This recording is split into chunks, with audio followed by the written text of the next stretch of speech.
Assalamu alaikum warahmatullahi wabarakatuh. How are you, my dear girls? I hope you are in good health. Inshallah, today we are going to complete Unit 1, Lesson 1, Student Book, pages 8 and 9. Today, after we have talked about what is evidence and how the evidence is a source of information, also last time we talked about examples for evidence or sources of information from past times like old buildings, maps, and rocks like Rosetta Stone. Today we are going to talk about two things or two topics. The first topic is sources from more modern times, sources or evidence from modern times. Also, we are going to end the lesson by classifying sources of information into primary and secondary sources and which of them is more reliable or more accurate. Let us start. Bismillah. Sources from more modern times. And when I say sources from more modern times, I mean modern sources of information. Social scientists today can use many different sources to find out about the more recent past. Artifacts. Examples for this: artifacts. Artifacts are the things that people make or build. Anything that people make or build is called artifacts. Like what? Like tools, weapons, machines, buildings, and household items. All these are all artifacts. Museums are filled with artifacts that tell us about the past. So this is one example for sources from more modern times.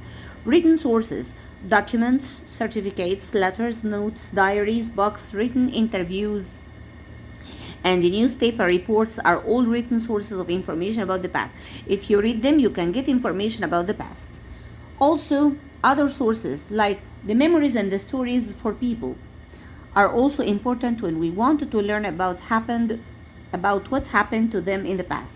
When people talk to you about the past, you are using an oral source. Oral means a source that can say for you what happened in the past. If your grandpa or your grandma is still alive and you are asking him or her about what happened in the past, so your grandma is an oral source of information. What else? Photographs and paintings are also useful sources of information, but they are called visual sources. Sources that can be seen are visual. Sources that can talk are oral sources. Also, computers have made it very easy for us to learn about the past. Of course, nowadays, when we wanted to get any information, we log into Google and ask Google. So Google is a source of information, is an evidence but from the modern times. Computers have made it very easy for us to learn about the past. The internet allows you to find, read, and look at many different written sources and pictures from the past. You can even go on a virtual tour of a museum. You can visit a museum while you are at home. You can go everywhere in the museum, watch everything, and read about the past and get information about the past from a visual or a virtual tour of the museum while you are at home using Google or the internet.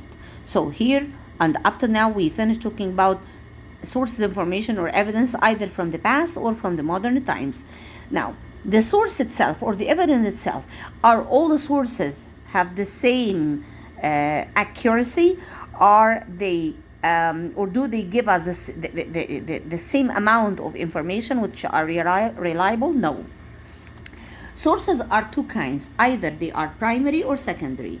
How and what is the difference between primary and secondary sources? Look here. When social scientists study an event or part of history, they have to decide whether or not the source is accurate. You should be sure of your source. Is it reliable? Does it give you accurate information or not? You should be aware of this. The primary source means the main source gives us first-hand information. What's the meaning of this? In other words, the person who described the event or wrote about it was actually there to witness. The one who witnessed the thing and started to tell other people about it, so he or she can be a primary source because he or she watched it, witnessed it, so they are primary source. Primary sources usually are often more reliable. You can depend on them more and they are accurate than secondary sources because the primary sources give us exact information about what really happened from the one who witnessed what happened or who saw it happened. Okay? Next, but this is a primary source. What about the secondary source? The secondary source gives us second-hand information. How? For example, descriptions or reports by someone who was not actually there.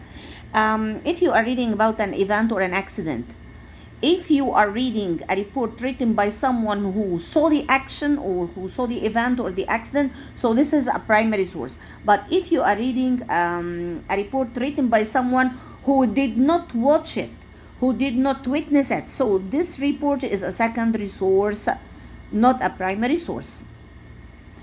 Also, secondary sources are often produced after the event. They are made after the event, maybe a few days later. If a journalist reads a police report about an accident and writes an article about the accident 2 days later, so the newspaper article that was written by this journalist is considered to be a secondary source. A secondary source. So here, which is more reliable and more accurate, the primary or the secondary? Yes, the primary. Which was made or done or written by the one who witnessed or saw or watched the event? The primary. Who is made later after the event? The secondary. So all the sources that we have discussed before are classified into primary and secondary sources, and this is the difference between primary and secondary source of information. Like this, we ended our first lesson in Unit 1. I hope that you have understood it. Watch this video quickly or carefully before you try to answer the assignment that will be uploaded on Classero later. Thanks for you. Goodbye till we meet again.